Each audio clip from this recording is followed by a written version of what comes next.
is it fair to share information that doesn't have a name attached to it? And how cautious are you before sharing that information from your sources, knowing the impact it can have on players? Yes, it is fair. And here's what you're not going to like about it. Sports is not nearly as important as healthcare, the economy, inflation, immigration, and all of these political issues, right? When do you see people covering the White House or the state or the nation's capital giving sources? They do it every day.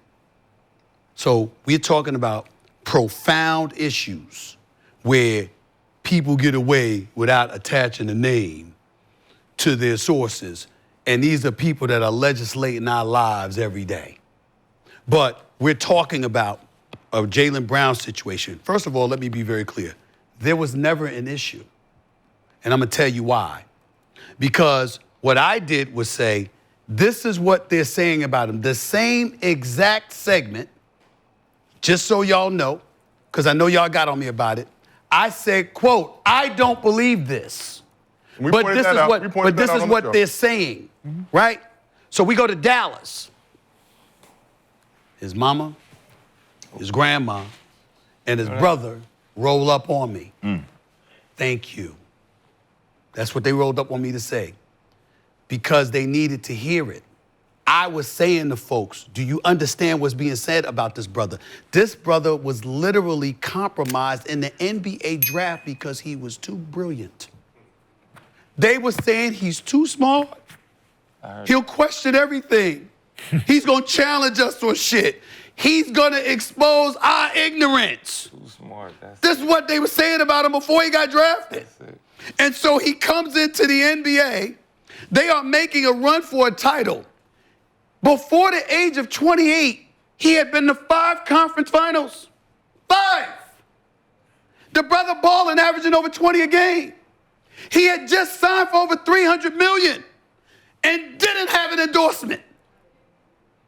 Model citizen, cares about the community, goes back to Oakland, contributes to that community, literally goes to MIT, investigating black issues and black causes to help uplift the depraved and impoverished in our nation, got white cats supporting him in doing so, never in trouble, and he don't have one endorsement deal.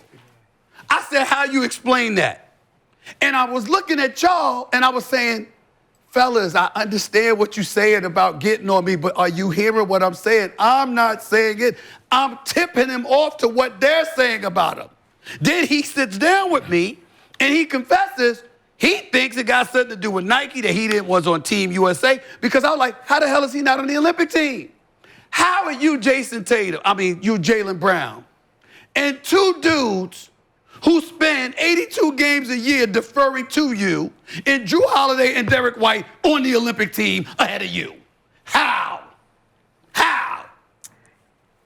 It can't be basketball. So what I was doing was what I always do. I was tipping you off. I wanted everybody to know this is what they're doing to him. Who it is, we don't know specifically, but we know that the industry has blocked him. Why are we not talking about that? Instead, we got a bunch of cats talking about Stephen A. Goddamn, Stephen A., you dog. What? I'm like, no, I'm not dogging him. I was looking out. So when he finally sat down with me, he was like, he started talking about the sources who were trying to hurt him. He wasn't talking about me. He was talking about people that had the audacity to say that about him.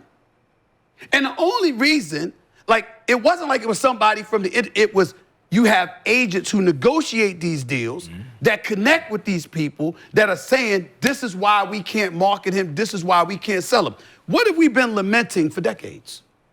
Black men who are intelligent and articulate and are empowered to represent themselves. They always have the most trouble. Why is it a big deal that I just signed this deal? Because it usually doesn't happen for black men who are outspoken.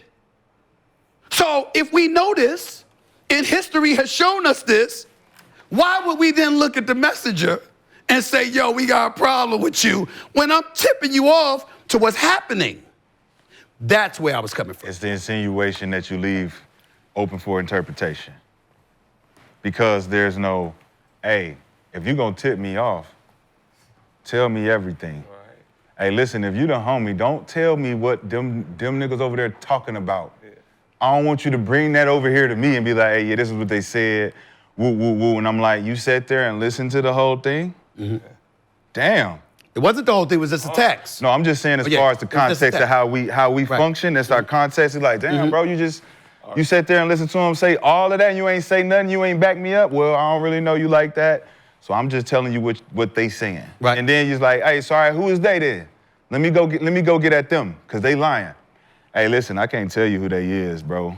And sometimes all you hear is he's not marketable, so other right. And then you take out of account the fact that Jaylen Brown may say to all of those endorsement deals that you want him to sign, and you think that's good for him, that Jason Tatum got. He's saying, nah, I want that.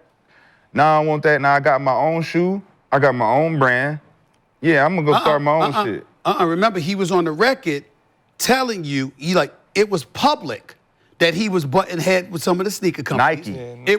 It was public that he had a problem with how he was treated.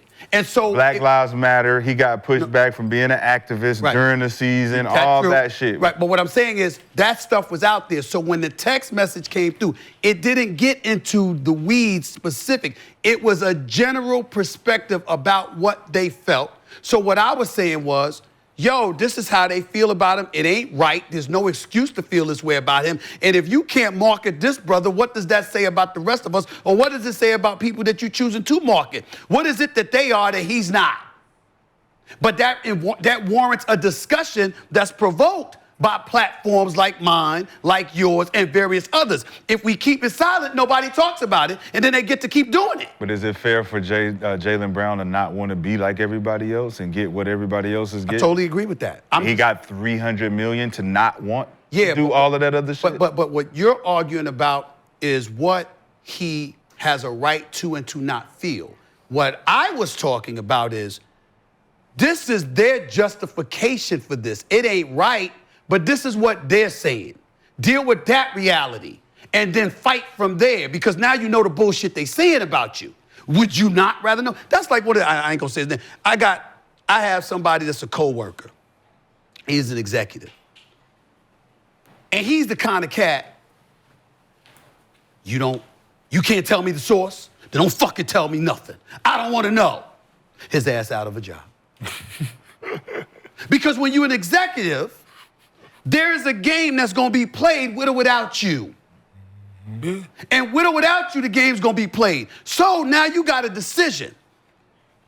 Do you wanna climb? Do you wanna ascend? And if to do that calls for you not to play the game, but to be hip to the game so you don't get lost in it, you gonna ignore that? Or you gonna get the intel so you're hip to the game and you know what minefields to avoid. That is what comes with it. And if you can't deal with that, you don't belong in the game. But it's the timing. Remember the timing of the information that was let out, the Olympic situation. And you looking at a situation where Jaylen Brown is like, damn, where all this coming from? So the information comes out, he don't make the Olympic team. And everybody's looking at him and like, this is the reason why you didn't make the Olympic team. Because now this accumulation of information is now available to everybody to just insinuate, well, what's the reasons why he's not getting endorsements? He's not likable. He thinks he's arrogant. He's too confident. He's too smart. Yeah, and then it's like, oh, he walk around with the smug shit. And it's like, well, when you're smarter than other people, that's how it fucking goes. And what I'm saying is that that's a beautiful thing for us to know, because how could you possibly justify with a straight face holding the brother back because he's smart, that's it. And he's intelligent and he's gonna ask the right questions and he ain't gonna just take any song and dance you throwing in his face. So that's why you holding him back. That's a discussion that somebody like him, and I know this for a fact because once I saw him face to face and we talked about it, he embraced it like that. It was like, yo, I see this shit. Yeah. I see what they doing, but he may not have known. Well, imagine if ESPN actually runs the story of Jaylen Brown being a fucking genius instead of being a guy you can't market. Yeah. Imagine that narrative during the Olympics instead of, which is the reasons why. I think that's the disconnect between some guys that are actually trying to do the right thing the right way and guys who get away with shit. But there have been stories run about him at MIT. There have been 100%. stories. There have been stories run about him and his commitment to his community and how he made sure when he signed that contract, he had businesses committing to investing. We covered that press conference. So these things have happened. The problem is the viewing public, it don't stay with them like the other shit stays with them. No. That's why we need like this show, like Inside Stuff used to be on, right? They used to highlight shit the guys was doing positive, right? Yep. Bring back some shit like that, right? Yeah.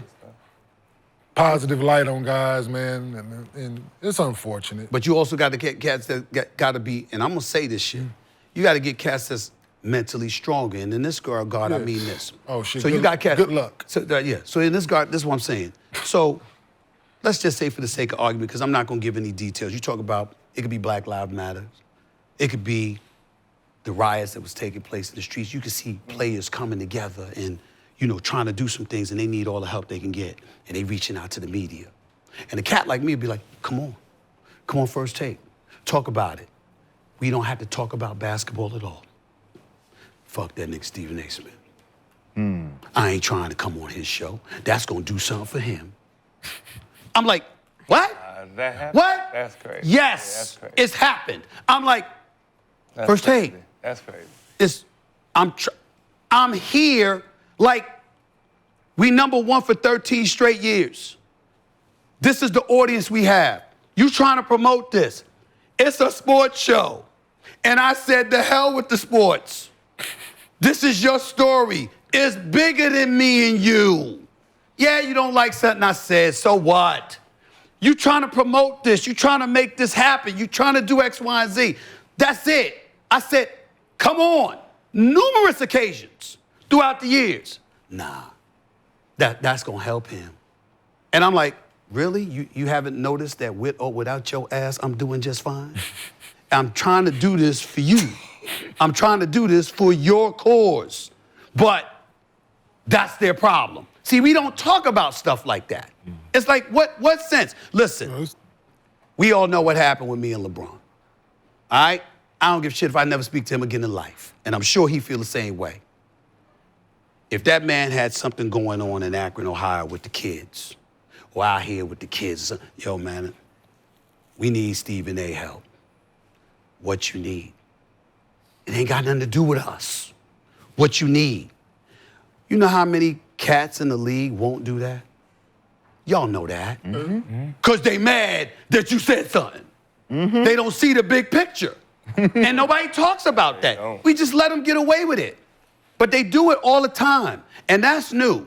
Because when you play times before y'all, no matter what kind of attitude, you can hate a motherfucker now. But if you had a higher calling, a higher issue to address, that superseded the individual animosity that may have existed, and you good. Not today, because they like, yo, man, we don't need them. We got our own social media following. We can do this stuff ourselves. Really? Then why the hell you care so much about what other people got to say then? Come on now. Self-awareness. Everyone don't have it. And you gotta be comfortable. Stephen A., we appreciate you taking time out of your schedule. Yeah, man. After 138 days, man of your word, pulled up to Gil's Arena. Pulled up to Gil's Arena. What?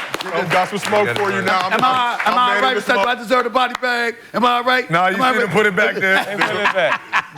The body bag has re-entered the arena. No, we're gonna leave him out. We're gonna leave him out, man. Thank He you, survived. thank you, bro. Body bag. Survived the body bag. Because I never seen nobody get as amped up Right. about LeBron than me. Like, he really got like, Did y'all just become best friends? Fuck this nigga. Did y'all just become best friends? Nobody But back. everybody, make sure you watch First Take. Make sure you watch the Stephen A. Smith Show. Before we go, we got to do the Gillian subscriber giveaway. We are over 9.